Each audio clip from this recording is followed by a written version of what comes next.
শাহরিয়ার ভাইকে আমরা সর্বফার্স্ট লিস্টে রেখেছিলাম। সার্জিস আলমের আসার কথা ছিল, সার্জিস শিশির মনির ভাইকেও জানানো হয়েছিল, সে আয়োজনটা করা হয়েছিল গণকবর এবং শহীদদের স্মরণে দোয়া আয়োজন করা হয়েছিল। এখানে আমরা সবাইকে ইনভাইটেশন করেছিলাম যাতে তারা এখানে আসুক এবং শহীদদের বা আহত যারা আছে এনাদের মনের দুঃখ কষ্ট যেন তারা শুনে। তারা বিভিন্ন জায়গায় বিভিন্ন অডিটোরিয়ামে বিভিন্ন সময় দাওয়াত করে, সবাই সেখানে যায়, কিন্তু আজকে একটা দুঃখের বিষয় যে আমি বা এবং আমার সহযোগী যারা ছিল আজকের এই আয়োজন কমিটিতে, তারা অনেক চেষ্টা করেছে যে প্রত্যেকটা ব্যক্তিকে আজকে এখানে উপস্থিত করানোর জন্য।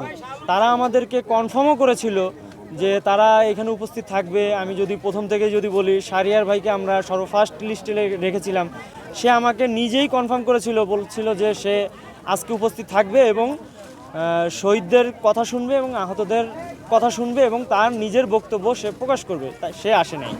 শিশির মনির ভাইকেও জানানো হয়েছিল, সে আমাকে ফোন দিয়ে বলেছে যে তার দিরাইশাল্লাতে বন্যা দুর্গত এলাকায় সে যাচ্ছে, সে সেখানে অনুষ্ঠান করবে এবং বন্যা দুর্গতদের সহযোগিতায় যাচ্ছে। কিন্তু আজকে আমি মনে করি তার এইখানেও আসা উচিত ছিল, সে এইখানে অ্যাটেন্ড করে ওইখানে যেতে পারত।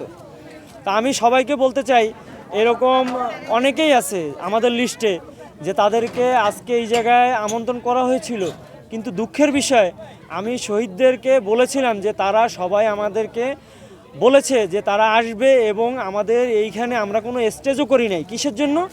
যে এইখানে প্রত্যেকটা শহীদের রক্তের ঘাম ঝরানোর পরিবারের পয়সা দিয়ে এই আয়োজনটা করা হয়েছে এবং আহতদের পক্ষ থেকে আয়োজনটা করা হয়েছে।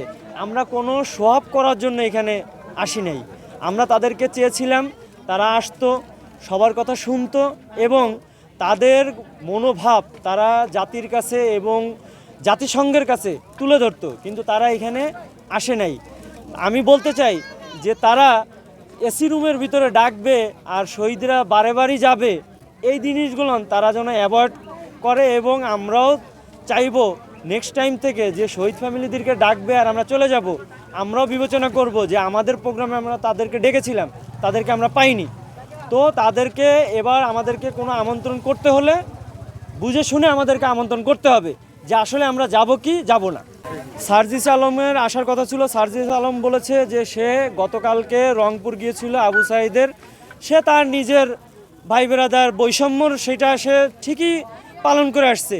এইখানে যে এতগুলো শহীদ ফ্যামিলি এবং আহত জুলাই যোদ্ধারা যে আসছে সে সেটা ভালোভাবেই জানে। তার উচিত ছিল ওই প্রোগ্রামটা শেষ করছে গতকালকে, আজকে তার এখানে আসা উচিত ছিল, কিন্তু সে আমাকে পরবর্তীতে কোনো ইনফর্মই করে নেই যে সে কেন আসে নাই বা কী কারণে আসতে পারে নাই। সে আমাকে এটা জানানো প্রয়োজন মনে করেনি।